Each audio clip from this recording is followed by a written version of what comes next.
A tax freight train is bearing down on your retirement. To protect yourself, you'll have to harness the power of zero. Hello and welcome to the Power of Zero show. I am your faithful host, David McKnight. I appreciate you joining us for another week of valuable and insightful Power Zero commentary. You know me as the best-selling author of The Power of Zero, Look Before You Lerp, and The Volatility Shield, as well as a new book that's coming out on November 17th, not yet available for pre-order, but that goes by the name of Tax-Free Income for Life. By the way, I will post a visual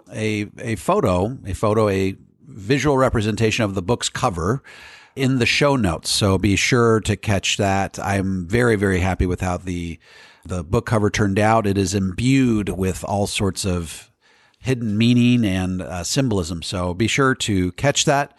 As always, you can follow me on Twitter at McKnight & Co. @McKnight & Co. Would really appreciate a follow there.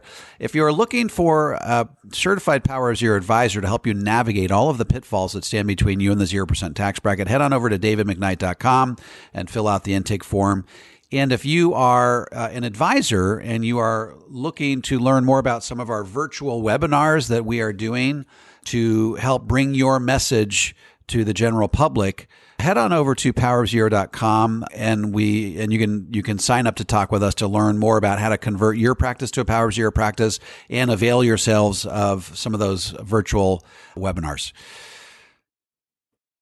If you have not yet subscribed to this podcast, please do. We appreciate that. And also you can get our books in bulk at powerofzero.com/books. And don't forget, we have the movie out there. It's the Power of Zero documentary. It's called The Power of Zero, The Tax Train is Coming. You can get views or copies in bulk over at thetaxtrain.com. All right, let's get into the meat of today's discussion.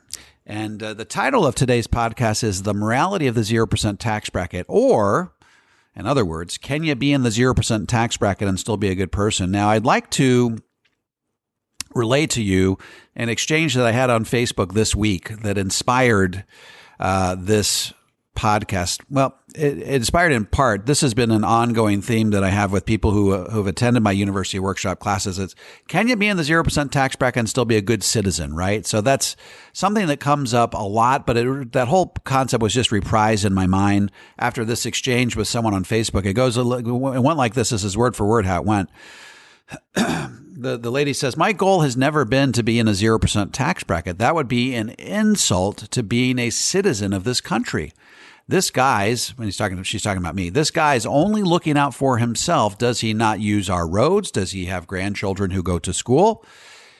And I guess he forgot about sharing is caring. Why would you push an agenda like this? To which I respond, not saying don't pay, just saying you're better off paying the taxes on your tax-deferred accounts now while tax rates are historically low than paying them later when they could be twice as high. To which she responds, either way, you're trying to pay less money for a community of which you are part. Taxes aren't bad. Rich people shouldn't be greedy. To which I respond, given the choice, would you pay 30% tax or 60% tax? I think you can believe in the idea of community and paying your fair share without feeling guilty for not paying 60% tax. She says, I hear you, David, and this is leading us down the road of value per person. And then she gets into minimum wage and other types of things, which are a little bit of a rabbit trail, which didn't have much to do with the morality of the 0% tax bracket. But I think it's important to bring this up because it comes up, and if people don't fully vocalize this concern, I guarantee that in every room that I address, whether it's a virtual room or a room in person, where someone at the end is thinking to themselves, well, what if we're all in the 0% tax bracket? Who's going to pay for the roads? Who's going to pay for the schools? Who's going to pay for the social programs if we're all in the 0% tax bracket? Well, first of all, I don't think we're in danger of everyone in the country being in the 0% tax bracket. First of all, everyone, if you earn an income, you are going to be paying income tax. It is impossible if you earn an income to not be in a tax bracket. The only way to really be in the 0% tax bracket is if you're not working and you're basically in poverty. The income that you earn is below your standard deduction, or you're in retirement and you have done all the heavy lifting of repositioning all of your dollars to tax free. That's really the only way to be in the 0% tax bracket. Are we in danger of having 78 million baby boomers be in the 0% tax bracket so that all of the things that we're talking about come to pass and there's not enough revenue to pay for roads and schools and social programs? I don't think so, at least not the last time I checked. The last time I checked, we had roughly $23 trillion in the cumulative IRAs and 401ks of our country. And there was only about $800 billion in the cumulative Roth IRAs and Roth 401ks and Roth conversions in our country. So that's about a 25-to-1 ratio. And so I don't think, notwithstanding my best efforts and notwithstanding the best efforts of a lot of the financial advisors who listen to this podcast, I don't see the needle moving that much.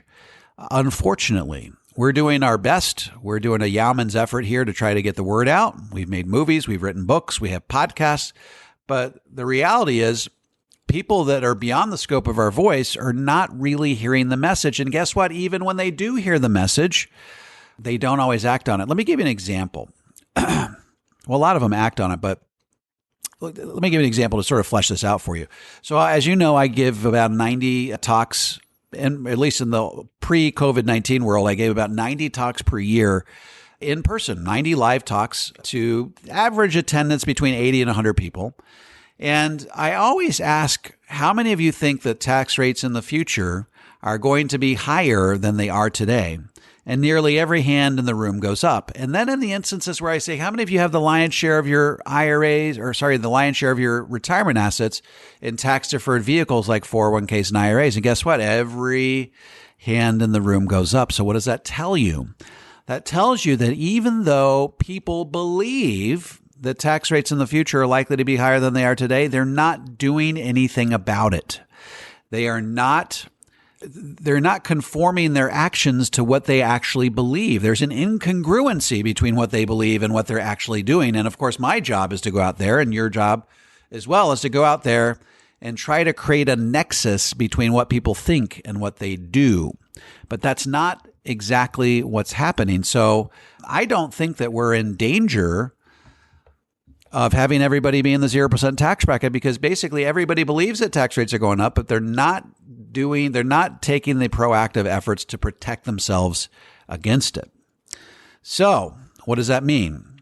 That means that we're marching into a future where tax rates are likely to be higher than they are today. And we've got a lot of, at least for the advisors who listen to this podcast, we've got a lot of heavy lifting to do to get the word out to people so that we can connect to them on a one-on-one basis so that they can start to implement some strategies to get them to the 0% tax bracket. So I think that when we talk about the morality of being in the 0% tax bracket, can you be in the 0% tax bracket and still be a good person? I like to quote, and in fact, I do this in every one of my live workshops. I like to quote Judge Learned Hand. He was the most famous judge to never become a Supreme Court justice. And this is what he said. He said, over and over again, the courts have said that there is nothing sinister in so arranging affairs as to keep taxes as low as possible. Everyone does it, rich and poor alike, and all do right, for nobody owes any public duty to pay more than the law demands. So it's actually the tax code encourages us to pay as little tax as possible. They encourage us to go to CPAs and to take advantage of the tax breaks that they are giving us. Now, let me try to give you a different analogy to maybe come at this from a different angle. So when I take my kids to school in the morning here in Puerto Rico, the most direct way, which takes about 5 minutes, is to go right through. In the school is literally 5 minutes from my house. So the most direct way is to take this 5-minute route that takes me right through this electronic toll, and it costs me 75 cents to go through it to get the kids to school, and it costs me 75 cents to get back. So that's $1.50 in the morning, and then it's $1.50 at night. So it costs me $3 a day to drop my kids off and to pick them up. Now, sometimes we have kids that are stay in a little bit later for sports or what have you. So we got to do that all over again. So it might cost us $4.50 or $6 a day just to pay the toll on the taxes. Sorry, the toll between my house and my school. Now, if I or my wife wanted to leave a little bit earlier and plan a little bit more time, budget a little bit more time into our schedules, there's actually a much more circuitous route that still ends up at the very same place. It just takes, instead of about 5 minutes, it takes about 8 minutes. Okay. So that's an extra 6 minutes round trip. And it ends me up at the same place, and I don't have to pay I completely circumnavigate the toll, and it doesn't cost me any money. There's some more speed bumps, and I think the speed limit is 15 miles per hour. So it literally takes a fair amount longer to get my kids, and it's a little bit of a hassle. So the question becomes this. If by taking that circuitous route that takes a little bit longer, and not paying the toll, am I a bad person for doing so? And I think that most rational Americans would say that no, I am not a bad person for doing so. I have not broken the law. I'm simply not taking the road that has a toll on it. I'm not contributing to the road fund that is responsible for paying for that road that they created. So I think the long and the short of the story here is you got two choices. We can pay taxes at historically low tax rates, or you can postpone the payment of those taxes until some point much further down the road when tax rates are likely to be dramatically higher than they are today. So taking advantage of the tax sale of a lifetime between now and 2026 is precisely what I'm advocating doing. And I think that people can feel perfectly at ease. They can feel perfectly guilt-free for taking advantage of tax rates while they are low. There is simply nothing wrong with trying to appreciate the fiscal landscape of our country, the fiscal path that our country is on, and saying, gosh, tax rates right now are on sale. I would prefer to pay the taxes while they're on sale versus waiting until tax rates return to their normal levels and possibly go much higher, given that I know that the revenue-hungry federal government is going to have to find a way to pay for their tax bills some way, somehow. So bottom line is, folks, there is absolutely nothing immoral about being in the 0% tax bracket. In fact, I feel like it is perfectly moral for you to say, hey, look, I have worked hard to accumulate these retirement savings. I have worked hard to scrimp and save along the way and sacrifice along the way to get these dollars squirreled away in these retirement accounts. And I am perfectly within my rights to opt to pay taxes today versus when the tax sale is going to be over in 2026. And when people like David Walker and others are talking about tax rates potentially having to double to keep our country solvent, I think that we're perfectly within our rights to say, I would rather pay the piper today at today's historically low tax rates than postpone the payment of those taxes till some point much further down the road. So not a long podcast today, folks, but I think this is a message that bears repeating over and over and over again, that you can opt for a 30% tax bracket versus a 60% tax bracket and not have to feel guilty about not funding community expenses or roads or social programs to the extent that you might were you to postpone the payment of those taxes. So, all right, folks, that is the show for today. Thank you, as always, for being part of this journey with me. And again, if you haven't subscribed yet, please do so. Other than that, you guys are terrific. Thanks for being with us, and we will talk to you same time next week.